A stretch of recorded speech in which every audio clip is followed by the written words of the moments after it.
কিছুদিন আগতে ভাৰতত এটা হত্যাকাণ্ড হৈ গ'ল আৰু হত্যাকাণ্ডটো হ'ল 2000 টকীয়া নোটৰ। হঠাতে RBI ঘোষণা কৰি দিলে যে 2000 টকীয়া নোট উইথড্ৰ কৰা হ'ল আৰু 2000 টকীয়া নোট নচলে মানে। তাৰপিছতে বহুত মানুহ পেনিক হৈ গ'ল, বহুত মানুহৰ প্ৰব্লেম হৈ গ'ল, মানে এতিয়া কি কৰোঁ ভয় খালে মানে টেনশ্যনত আহি গ'ল। সেইটোৰ ওপৰতে আজি এই ভিডিঅ'টো বনাব চেষ্টা কৰিছোঁ।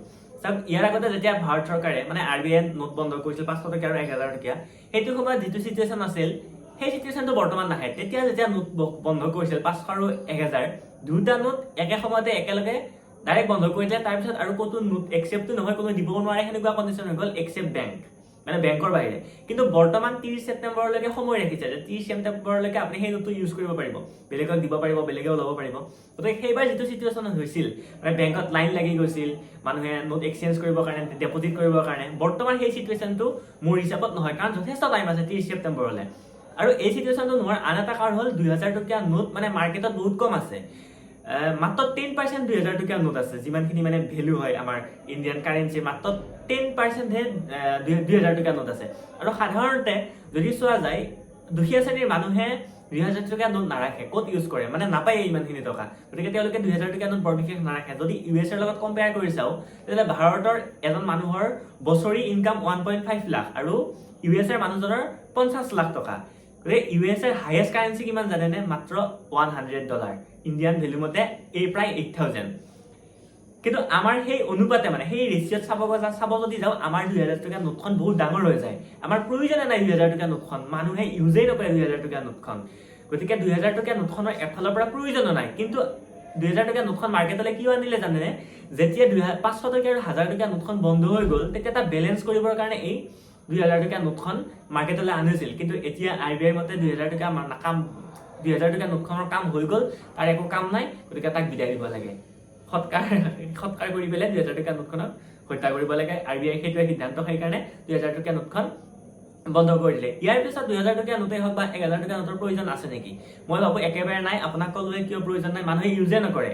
আমি লাহে লাহে ডিজিটেলৰ ফালে গৈ আছো। আগৰ দিনত ফিল্মবিলাকত যে দেখাই এনেকে চুটকেছত লৈ পেলাই 1 লাখ 2 লাখ টকা ট্ৰেনজেকশ্যন কৰে পইচা, সেইদিন নাই। আজিকালি চব মোবাইলতে হৈ যায়।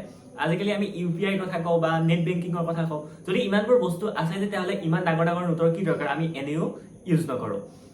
যদিও 30 ছেপ্টেম্বৰলৈ এই 2000 টকীয়া নোটখন চলি থাকিব বুলি কৈছে, কিন্তু বৰ্তমান সময়তো বহুত মানুহে, কিন্তু মানে বহুত দোকানীবিলাকে বা সৰু সুৰা ব্যৱসায়ীবিলাকে নোটখন ল'বলৈ বন্ধ কৰি দিছে অলৰেডি, যে নলওঁ 2000 টকীয়া নোটখন লৈ পেলাই মইনো কি কৰিম।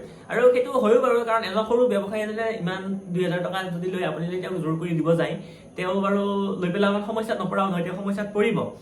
কিন্তু আচলতে RBI গাইডলাইন মতে ল'ব লাগে, বাধ্য ল'ব লাগে। কিন্তু যদি নলয়, আপুনিতো জোৰ কৰিব নোৱাৰে। গতিকে আপোনাৰ ওচৰত যদি কিবা 2-এখনো আছে, আপুনি কেনেকৈ খৰচ কৰিব পাৰে? মই সৰুকৈ এটা এক্সাম্পল দিছোঁ। যেনে ধৰক চৰকাৰী কিবা কাৰ্যালয় আপুনি পইচা জমা দিব লাগে, তাত 2000 টকা দিলে নাৰাখি নোৱাৰে সিহঁতে। যেনে আপুনি ফ্লিপকাৰ্ট বা আমাজনত যদি আপুনি কিবা অৰ্ডাৰ দিছে কেছ অন ডেলিভাৰী, তেতিয়া যদি আপুনি 2000 নোটখন দিয়ে, তেতিয়াহ'লে সিহঁতে নাৰাখি নোৱাৰে, সিহঁতে ৰাখিবই লাগিব। তাৰ উপৰিও যেনে ধৰক ৰেলৱে বা এনেকুৱা ধৰণৰ টিকেট কৰোঁতে আপুনি 2000 টকীয়া নোটখন ইউজ কৰিব পাৰে। ডাঙৰ শ্বপিং মলত, ডিমাৰ্টবিলাকত আপুনি 2000 টকীয়া নোট ইউজ কৰিব পাৰে। যদি আপোনাৰ আছে মানে 2-এখন বেংকত গৈ পেলাই ডেপজিট কৰাকৈ আপুনি তেনেকৈও খৰচ কৰিব পাৰে। এতিয়া 2000 টকা যে বন্ধ হৈ গ'ল, এইটো কাৰণে মাৰ্কেটৰ পৰা ব্লেক মানি বা এনেকুৱা কাৰাপশ্যনবিলাক কমি যাব নেকি? মই যে নাভাবোঁ ইমান মানে সহজতে মানে ব্লেক মানি বা এইবিলাক যে কমি যাব। কাৰণ আপোনাৰ ওচৰত যদি বহুত ব্লেক মানি আছে, মানে বহুত ইমান 2000 টকীয়া নোট আছে যাৰ হিচাপ সীমা সংখ্যা নাই, কিন্তু আপুনি ইমানখিনি স্মাৰ্ট যে আপুনি বিভিন্ন উপায় বিচাৰি পেলাই আপুনি সেইখিনি পইচা ডেপজিট কৰাই ল'ব বেংকত, বেলেগৰ একাউণ্টৰ পৰা হ'লেও, যেনেকৈ নহওক বিভিন্ন উপায় উলিয়াই কৰাই ল'ব। কিন্তু আপুনি বৰ্তমান যিখিনি ষ্টেজত আছে, সেইখিনি ষ্টেজ বাৰু আপুনি ডিজাৰ্ভ কৰে, কাৰণ আপুনি বৰ বিশেষ ভাল কাম এটা কৰি থকা নাই। RBI আগৰ পৰা গমেই পায় যে 2000 টকীয়া নোটখন বন্ধ হ'ব গৈ আছে। সেইকাৰণে যোৱা 2-3 বছৰৰ পৰাই নোটখনৰ মানে প্ৰিণ্ট বন্ধ কৰি দিছে। মানে নোটখন একেবাৰে বনোৱাই নাই 2000 টকীয়া নোটখন, যিখিনি আছে সেইখিনিয়ে চলি আছে মানে, আৰু লাহে লাহেতো কমিয়ে যাব। গতিকে RBI এনেকুৱা কৰিব পাৰিলেহেঁতেন যে বেংকত যেতিয়া কোনোবাই 2000 টকীয়া নোট জমা কৰিব, তেতিয়া লগে লগে সেই পইচাটো RBI পঠাই দিব আৰু বেংকক RBI এক্সচেঞ্জ কৰি পেলাই বেলেগ নোট দিব। তেনেকুৱা কৰিব পাৰিলে হয়। তেনেকুৱা কৰিলে মানে বৰ্তমান সময়ত মানুহখিনি যিখিনি প্ৰব্লেমত পৰিছে একেবাৰে নপৰিলেহেঁতেন, কাৰণ লাহে লাহে 2000 টকীয়া নোট কমিয়ে গৈছে। যদি আৰু 2-3 বছৰ ৰৈ দিলে হয়, নোটত মানে মাৰ্কেটত থকা 2000 টকীয়া নোটখনৰ সংখ্যা আৰু কমি গ'ল হয়।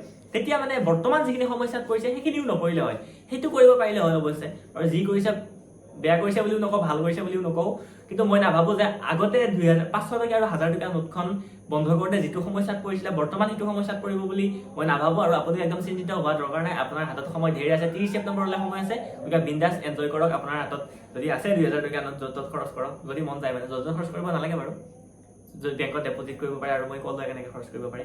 এইখিনি যদি ভিডিঅ'টো চাই ভাল লাগিছে তেনে লাইক শ্বেয়াৰ লগতে কমেণ্ট কৰি দিয়ক। আৰু 2000 টকীয়া নোটখন বন্ধ কৰাৰ কাৰণে আপোনাৰ কিবা অসুবিধা হৈছে নেকি বা আপুনি কি ভাবে আমাক কমেণ্ট কৰি জনাওক। ধন্যবাদ।